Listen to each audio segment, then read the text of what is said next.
Guys, Pertamina kebakaran coy.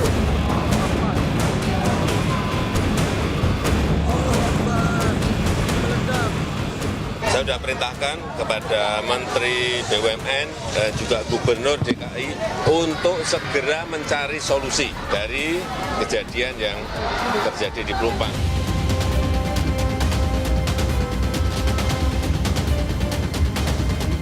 Bilang akan pindah ke Tanah Pelindo.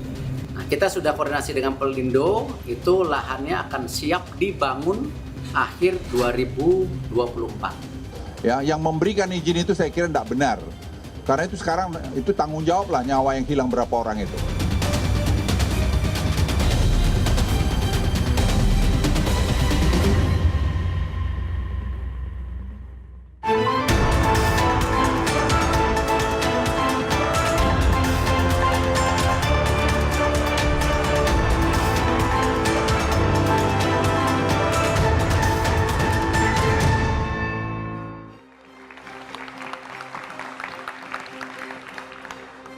Selamat malam saudara. Depo Pertamina Pelumpang terbakar lagi. Belasan orang kehilangan nyawa dan puluhan lain luka-luka. Ini bukan kejadian pertama. Sebelumnya kejadian serupa juga pernah terjadi. Kasus kebakaran Depo Pertamina Pelumpang membuka lebar persoalan hak kepemilikan lahan. Aksi lempar tanggung jawab terjadi. Anies Baswedan disalahkan karena menerbitkan izin mendirikan bangunan di tengah pemukiman yang rawan. Tapi tak hanya Anies. Presiden Joko Widodo juga dianggap punya peran karena menerbitkan KTP bagi warga yang tanahnya masih dalam sengketa. Politik membuat kasus ini makin pelik. Kontrak politik antar warga dengan Anies Baswedan dan Jokowi kala mereka berlaga di Pilkada DKI dianggap hanya demi kemenangan dan mengabaikan keselamatan. Benarkah kontrak politik antar warga Tanah Merah hanya demi menangguk suara atau tulus demi warga? Kita bahas dengan sejumlah narasumber pada malam hari ini. Kita beri tepuk tangan yang meriah untuk semua narasumber kita. Selamat malam, M. Iqbal, politisi PKS. Assalamualaikum warahmatullahi wabarakatuh. Waalaikumsalam.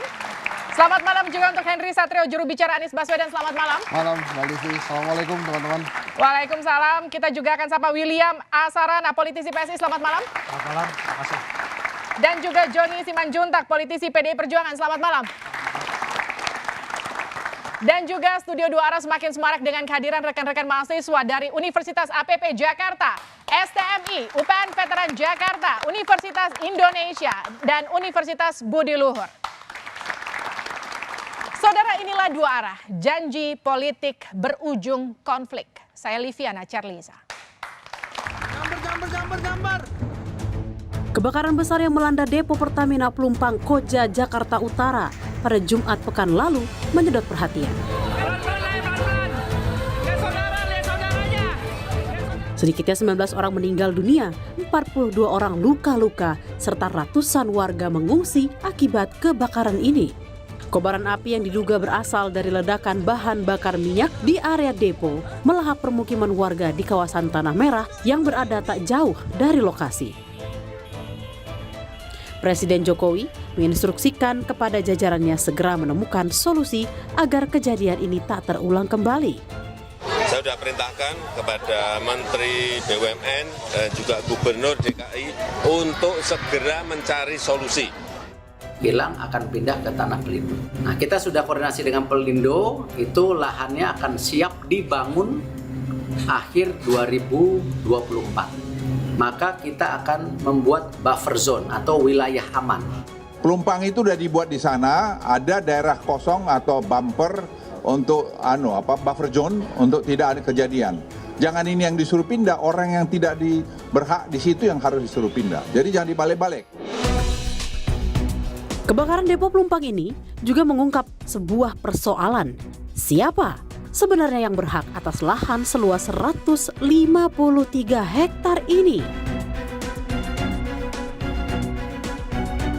Berdasar surat keputusan Menteri Dalam Negeri tanggal 5 April 1976 yang dikutip dari laman kompas.com, kawasan Pelumpang atau yang dikenal sebagai kawasan Tanah Merah merupakan tanah negara dengan status hak guna bangunan atau HGB milik Pertamina. Namun pada kenyataannya, area yang digunakan sebagai depo Pertamina hanya 70 hektar.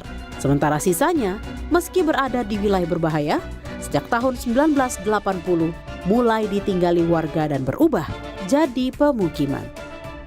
Kontrak politik dengan calon penguasa jadi salah satu upaya untuk bisa memiliki tanah negara ini.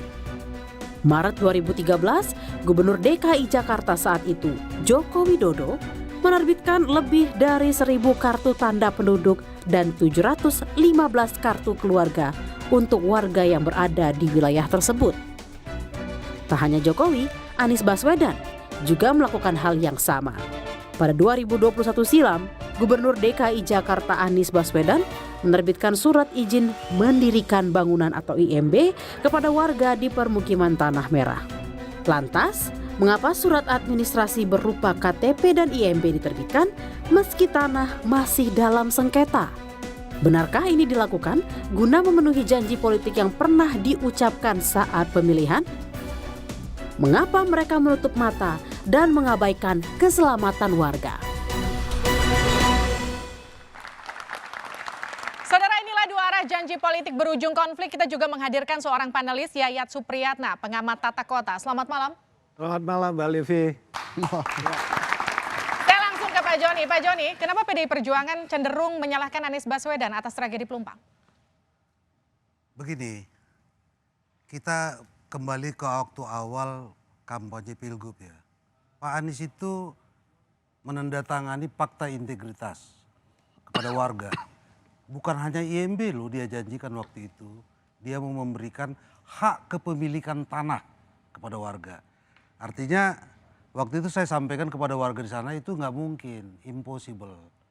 Nah akhirnya karena mungkin dikejar oleh warga, nggak bisa diwujudkan karena memang nggak mungkin. Karena itu adalah bukan domainnya Pemprov DKI Jakarta, andai pun dia terpilih sebagai gubernur. Maka waktu itu di akhir masa jabatannya di tahun 2021 keluarkanlah IMB kawasan yang menurut pemikiran kami itu adalah sekedar akal-akalan.